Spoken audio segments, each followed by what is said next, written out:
बिताए, कोई पाप करे सुख से जीवन बिताए, कोई पाप करे सुख से जीवन बिताए, कोई पाप करे सुख से जीवन बिताए, कोई तेरा होकर ये दुख पाए, कोई तेरा होकर भी दुख पाए।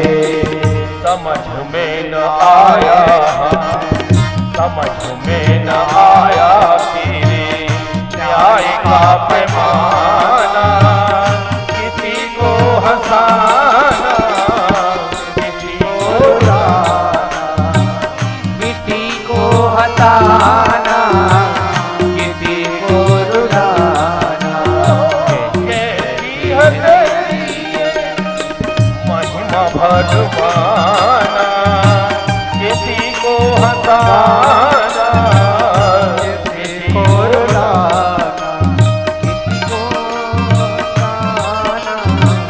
किसी को रुलाना, किसी को हटाना, किसी को रुलाना। लोग कहते हैं पता नहीं भगवान क्या करता है, किसी को हंसा रहा है, किसी को रुला रहा है। कहीं पैसा बहुत है पर भोगने के लिए बच्चे नहीं, और कहीं बच्चे बहुत हैं तो खाने को रोटी नहीं। किसी को हरा देता है, किसी को जिता देता है। कोई पाप करने के बाद भी सुख पा रहा है और कोई उसका होकर भी दुख पा रहा है। इसमें दोष भगवान का नहीं है। हमारे लक्ष्मण जी से भी निषाद ने यही कहा था कि देखो कैकई की कैसी करनी है, जिसने राम जी को वनवास दे दिया। लक्ष्मण जी कहते हैं इसमें कैकई का कोई दोष नहीं है। काहू न को सुख दुख कर दाता, निज कृत कर्म भोग सब भ्राता। काहू न को सुख दुख कर दाता, निज कृत कर्म भोग सब भ्राता। लक्ष्मण जी कहते हैं निषाद, न कोई किसी को सुख देता है न दुख देता है। इस जन्म के, पूर्व जन्म के, उससे भी अगले जन्म के अपने अपने कर्मों का फल सबको भोगना।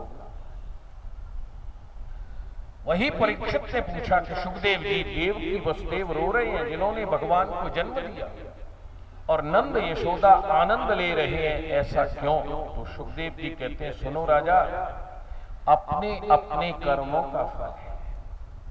पूर्व जन्म में देवकी वसुदेव प्रश्नगर्भ और सुतपा नाम के प्रजापति थे। इन्होंने तपस्या की, भगवान से पुत्र होने का वरदान लिया, ये तो ठीक था, परंतु इन्होंने एक यज्ञ किया और उस यज्ञ में गाय की वस्तुओं की जरूरत होती है। यज्ञ में गाय का घी चाहिए, यज्ञ में गाय का दूध चाहिए, यज्ञ में गाय का दही, यज्ञ में गाय का गोबर और गौमूत्र चाहिए। तो इनके पास गाय नहीं थी। इन्होंने वरुण देवता से यज्ञ करने के लिए उधार गाय लाई और वरुण देवता से कहा आप अपनी गाय हमको दे दो, यज्ञ पूरा होने के बाद हम आपकी गाय वापस दे देंगे। यज्ञ पूरा हो गया, बहुत दिन हो गए, इन्होंने वरुण देवता की गाय वापस नहीं दी। तब क्रोधित होकर के वरुण ने इनको श्राप दे दिया कि जाओ, तुम्हारे बच्चे ग्वाल वालों में पलेंगे, तुमको पालने का सौभाग्य नहीं। इसीलिए देवकी वसुदेव को श्री कृष्ण बलराम को पालने का सौभाग्य नहीं। नंद गोप के यहां भगवान पले, पूर्व जन्म के वरुण के श्राप के कारण आज देवकी वसुदेव कारागार में रो रहे हैं और नंद के यहाँ उत्सव मन रहा था। परीक्षित बोला तो नंद यशोदा ने ऐसा क्या किया? बोले पहले जन्म में नंद यशोदा ब्राह्मण ब्राह्मणी द्रोण और धरा नाम के पति पत्नी थे।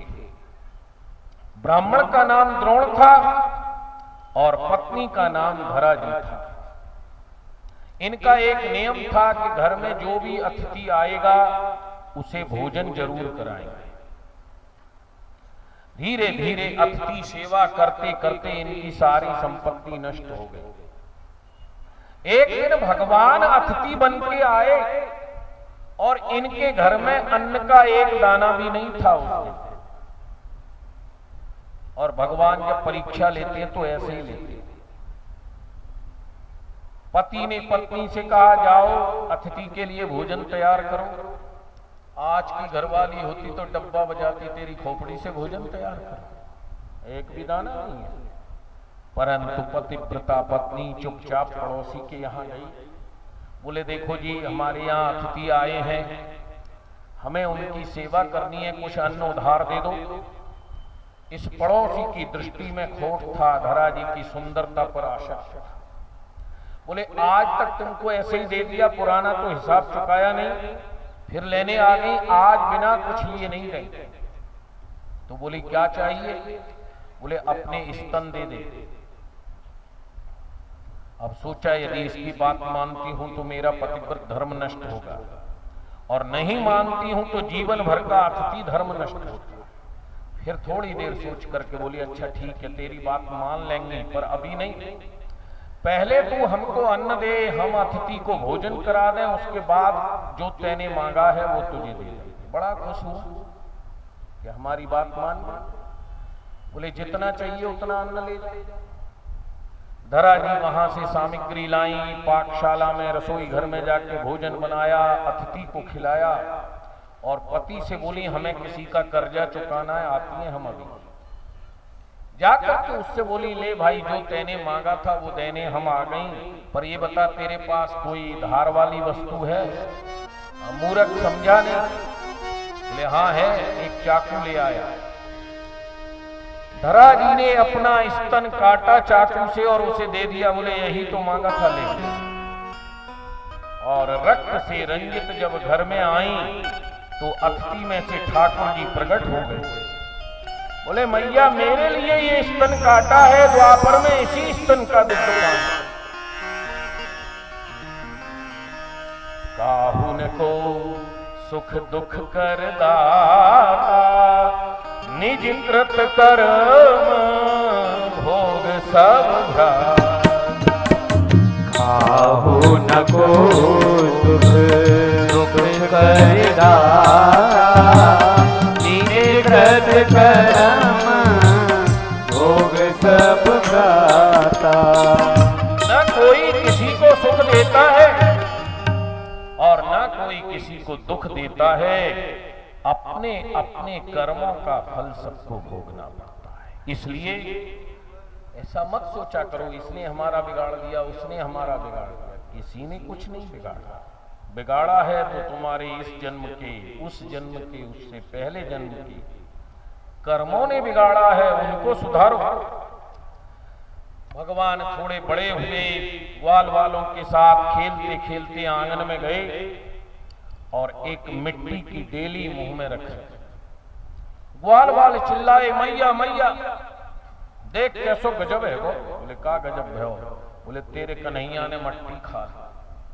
अरे तेरे लाला ने, तेरे कनुआ ने, तेरे कारी ने माटी खाई, यशोदा सुन माई। तेरे लाला ने माटी, कनुआ ने, तेरे माँ ने माटी खाई, यशोदा सुन माई। तेरे लाला ने, हाँ, तेरे कनुआ ने, तेरे कारी ने माटी खाई, यशोदा माई। तेरे लाला ने माटी खाई, यशोदा सुन माई।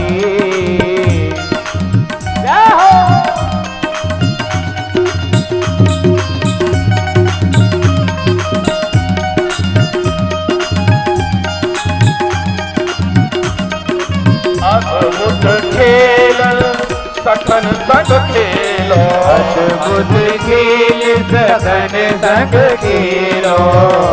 तो माटी को डेलो, सो माटी को दिलो।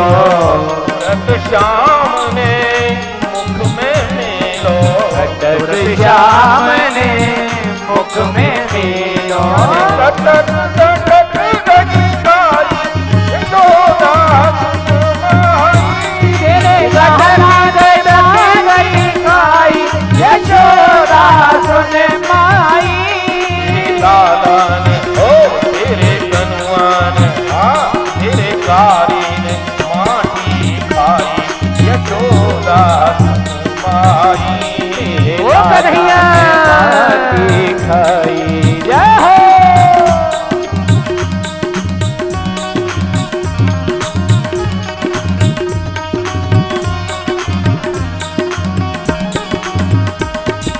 दूध दही को कबहू न नाटी, दूध दही को कबहू न नाटी। दूध दही को लाला कबहू न नाटी, दूध दही को कबहू न नाटी। लाला तेने खाई माटी, लाला तेने खाई माटी। यशोदा समझाए रही ले साटी, यशोदा समझाए रही ले साटी। दया नहीं आई यशोदा सुन माई, दया नहीं आई यशोदा सुन माई। लाला ने ओ तेरे कारी ने माटी खाई यशोदा सुन माई। तेरे लाला ने माटी खाई जय हो।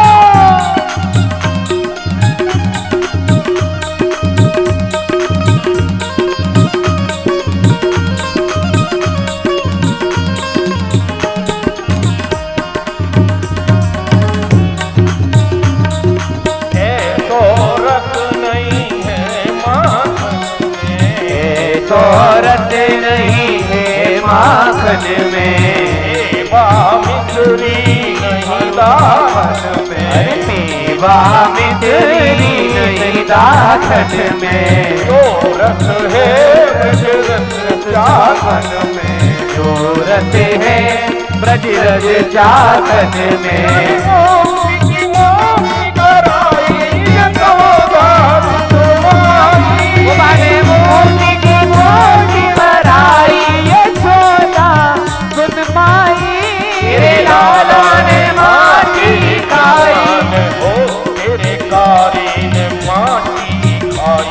यशोदा सुन माई, ओ मेरे लाला ने माटी खाई यशोदा सुन माई। मेरे लाला ने माटी खाई यशोदा सुन माई।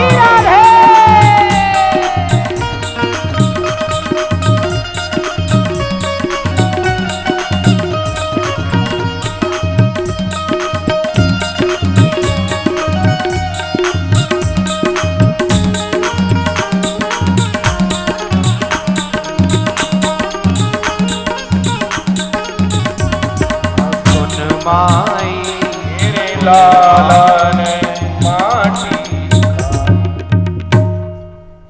सारे ग्वाल वाल बोले मैया मैया तेरे कन्हैया ने माटी खाई।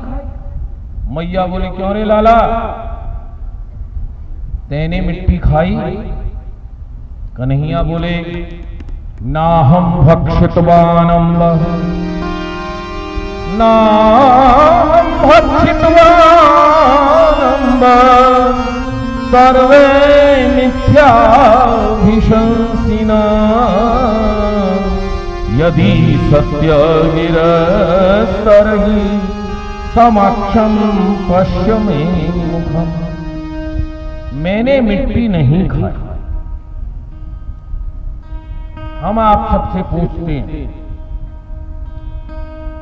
कि ग्वालवाल और यशोदा रानी कह रही है कि कन्हैया ने मिट्टी खाई और कन्हैया कहते हैं मैंने मिट्टी नहीं खाई। बताओ कन्हैया ने मिट्टी खाई थी? बताइए। कन्हैया ने मिट्टी खाई थी, तू मना क्यों कर रहे थे कि हमने मिट्टी नहीं खाई? देखो एक बात बतलाएं, भगवान कभी झूठ नहीं बोलते।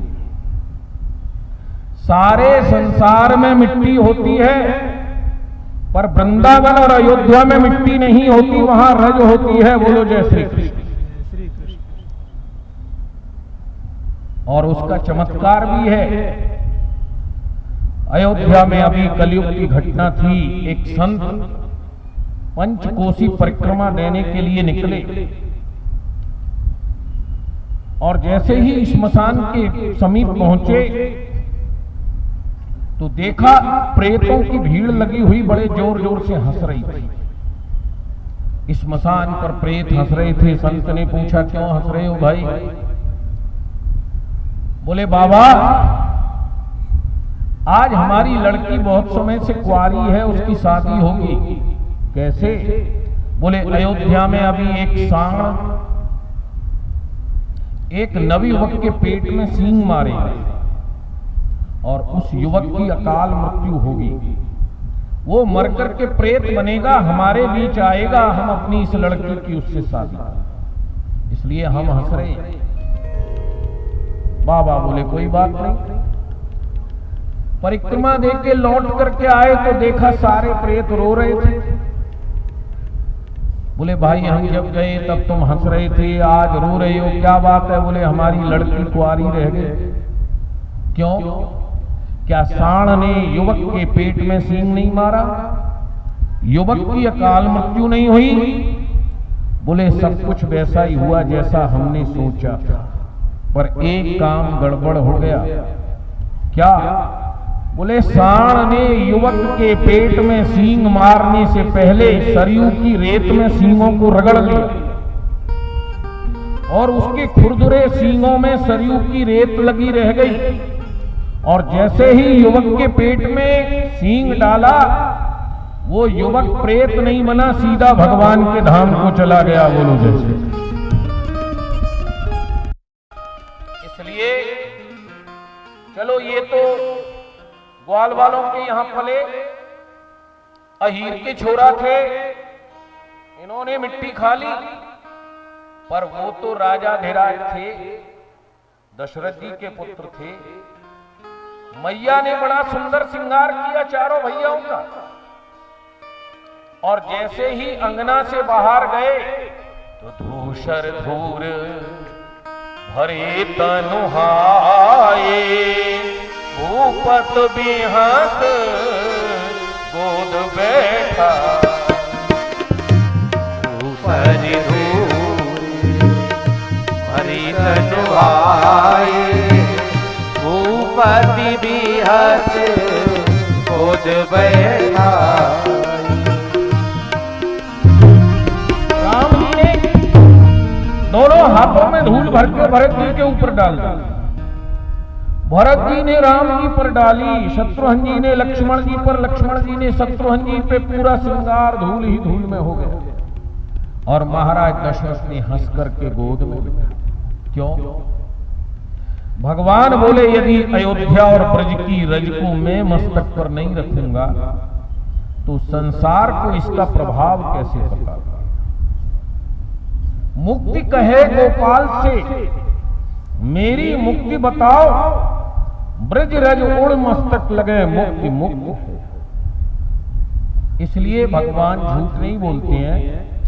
नाहम भक्षितवान अम्ब सर्वे मिथ्याभिशंसि, मैंने मिट्टी नहीं खाई, मैंने ब्रजरज, जो रस ब्रजरज चाखन में, वो रस नहीं है माखन और दाखन।